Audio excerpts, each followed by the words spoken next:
السلام عليكم. بسم الله الرحمن الرحيم، والصلاة والسلام على سيدنا محمد وعلى آله وصحبه وسلم. ازيكم يا بناتي واولادي وكلكم؟ وحشتوني، بقالي كتير جدا جدا ما صورتش معاكم.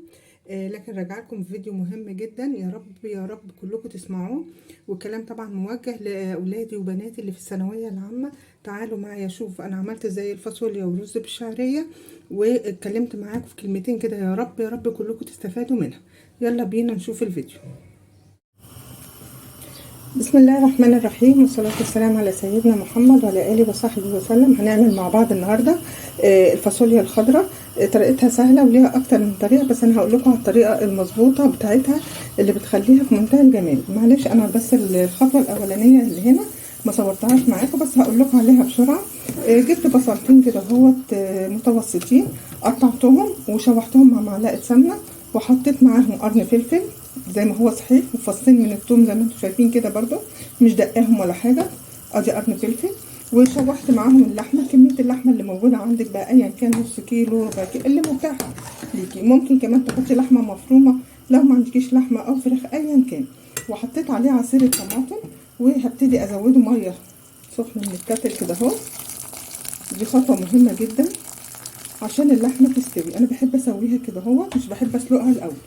بتستوي في التسبيكه ديت، وبعد ما تتسبك وخلاص وتبتدي تستوي يعني 3/4 سوا، ابتدي اضيف لها الفاصوليا. هقول لكم على كل الخطوات ان شاء الله مع بعض. وهنعمل معاها طبعا رز ايا كان بقى، رز ابيض رز بالشعريه، هنعمله مع بعض. وهنقوله كلمتين كده اهو لطلاب الثانويه العامه اللي خلاص امتحاناتهم على الابواب. ربنا معاهم يا رب، وربنا يوفقهم ويسدد خطاهم ويفرح اهاليهم بيهم ان شاء الله.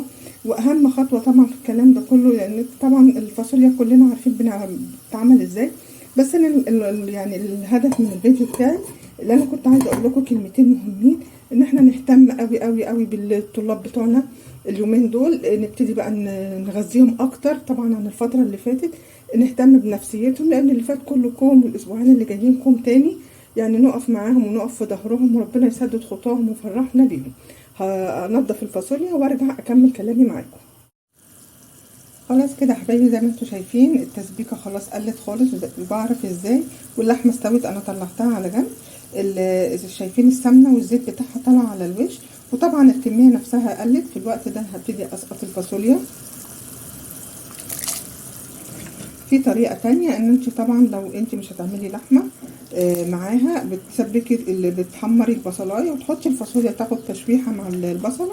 وبعد كده لو انت سالقه اللحمه مثلا قبل كده، وبعد كده تضيفي عصير الطماطم يستوي كله مع بعض، يعني بتدي الفاصوليا تشويحه في الاول. دي طريقه برضو حلوه جدا، بس لو انا بعملها لو انا سالقه اللحمه لوحدها او الفراخ، اللي يعني الحاجه اللي انت هتطبخي عليها. لكن انا عشان بحب اسوي اللحمه في التسبيكه فبعمل كده. اسقط الفاصوليا دلوقتي واظبط الملح بتاعها والبهارات، واسيبها لحد ما تستوي خالص، وارجع اوريها لكم ان شاء الله.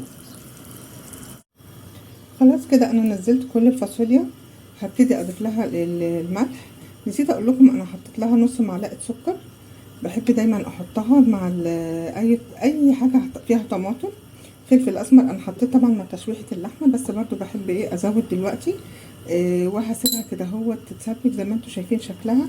هتبتدي تغلي، اول لما تغلي جامد هوطي عليها النار واسيبها تستوي بقى مع نفسها، ونعمل مع بعض الرز بالشعريه. هو طبعا سهل جدا وما فيهوش اي مشاكل، بس هنقعد ندردش مع بعض واحنا بنعمل الرز.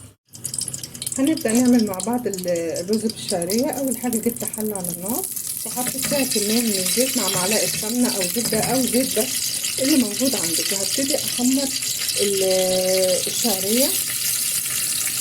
طبعا كل واحد عارف قصته بتاخد قد ايه، طبعا بنعمل كل حاجه بالمعيار عشان ما نهدرش في الحمام. زي ما قلت لكم في اول الفيديو، الغرض من الفيديو مش ان انا طالعه اعلمكم ازاي تعملوا الفاصوليا، ولا تعملوا ازاي الرز بالشعريه، ولا وين. طبعا الكلام يبقى موجه للبنات الصغيرين لو عايزين يتعرفوا عليه ازاي ممكن يتفرجوا على الفيديو من اوله. هيستفادوا منه كتير. لكن الغرض من الفيديو بتاعي يعني عايزه اقول لكم كل بيت فيه ثانويه عامه في الفتره دي طبعا مشدود ومتوتر بقى. خلاص الايام دخلت وكلها كام يوم والامتحانات تبدا. عايزه اقول لكم عن تجربه يعني لو ابنك او بنتك في الثانويه العامه وخلاص داخلين على الامتحان وانت متوتره جدا اكتر منهم، وعماله بقى تحسبي في الوقت وفي الايام، والماده الفلانيه دي لا ابني ضعيف فيها شويه، الماده دي، المهم ان انت قلقانه ومتوتره ومش بتنامي من كتر القلق اللي انت فيه. كل اللي انا عايزه اقوله لك ان انت ما تنقليش بقى الاحساس بتاعك ده، ما تنقلهوش لابنك او بنتك خالص، ما تخليهوش يحس بلحظه ان انت قلقانه او متوتره.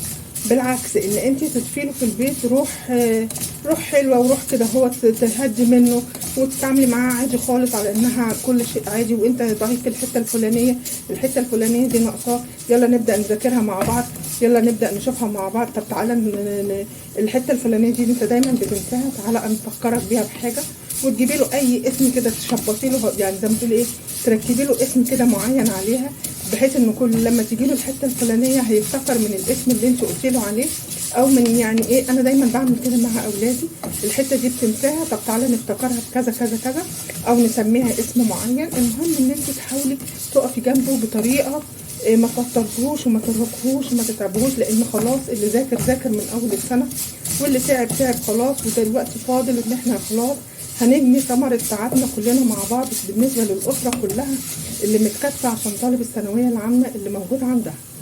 كل اللي أنا عايزة أقوله لك ده من الناحية النفسية. من الناحية بقى التغذية، لو طول السنة مثلا بقى بياكل أي حاجة ومش فارق معاه عشان رايح الدرس الفلاني، رايح الدرس اللي راجع مش عارفة إيه، لا ماليش نفس، لا مش عارفة إيه، ده اللي بيحصل مع أولادنا كلهم. عايزة أقول لك بقى الفترة دي يعني تركزي قوي قوي قوي معاه في التغذيه، تحاولي تاكليه على قد ما تقدري كده، هو تغذيه زي ما بتقولي بقى، يعني ايه، معلش تعالي، هي المصاريف كتيره وكل حاجه، بس معلش اللي تقدري عليه، تكتري له بقى من الاسماك على قد ما تقدري، الفواكه الطازه، العصاير، يعني تركزي معاه زي ما تقولي ايه، تركيز جامد، تحسسيه باهتمام غير عادي في الفتره دي، ده هيرفع من معنوياته ومن نفسيته كتير جدا جدا والله. والولاد بيحسوا بكل اللي احنا بنعمله معاهم، وبيحسوا بيقول لك يعني انا عشان خاطر امي وابويا تعبانين معايا انا لازم افرحهم، ما بيجيش بقى يستكتر ولا كلام من ده، لان الولد طبعا او البنت في الفتره دي خلاص بيبقى مل وزهق، السنه طويله طويله وكتير رايح جاي وبذاكر وبعمل مش عارفه، خلاص زهقت، بيجي على الاخر بيستسلم بقى للزهق وخلاص بقى، يعني زي ما تيجي معاه. لا بالعكس، انت تقفي تدعميه في الفتره دي بطريقه كده هو يعني بالراحه، تقفي جنبه. انا خلاص اللي زي ما انا بتكلم معاكم طبعا خلاص الشعريه هي اتحمرت وصلت للدرجه اللي انا عايزاها، هجيب الرز ونكمل كلامنا مع بعض. انا نزلت الرز وابتدي بقى اديله تشويحه كده اهوت قبل ما اضيف له الميه. في ناس بتحب تحط له مرقه، انا ما بعملوش غير بصراحه بان انا اضيف له حبه ملح وخلاص على كده اهوت، وبيبقى ايه جميل جدا وطعمه حلو. انا ما بضيفلوش اي حاجه غير الملح والميه، لو شوربه بقى يعني مش دايما بصراحه، الولاد مش بيحبوه. فزي ما بقول لك كده نكمل كلامنا، تحاولوا تدعموا اولادكم في الفتره دي على قد ما تقدروا. خلاص يعني ايه، اللي فات ما فيش بقى، انت لو كنت ذاكرت من اول السنه ما كناش تعبنا دلوقتي، لو كنت سمعت كلامي الكلام ده خلاص ما عادش منه فايده. كل اللي عليكي تحاولي تلملمي معاه بقى اللي فاضل من السنه، وتدعي لهم كده ان ربنا ان شاء الله باذن الله. انا بدعي للكل والله، انا عشان انا عندي ثانويه عامه، يعني ابني ربنا معاه يا رب ويكرمه باذن الله، ويوفق كل الولاد يا رب ويفرح كل الاهالي. تحاولي تدعميه على قد ما تقدري، تقفي معاه نفسيا، تحاولي يعني تقولي له خلاص ربنا مش هيضيع تعبك، ربنا مش شايف تعبك من اول السنه. انا بضيف له كميه الميه، طبعا انت لو مش بتعرفي تدي كل كوبايه رز عليها كوبايه ميه، لكن انا عشان طبعا خلاص يعني متعوده بقى كل يوم بقى في الكلام ده، خلاص بالنظر كده اهوت عارفه الكميه.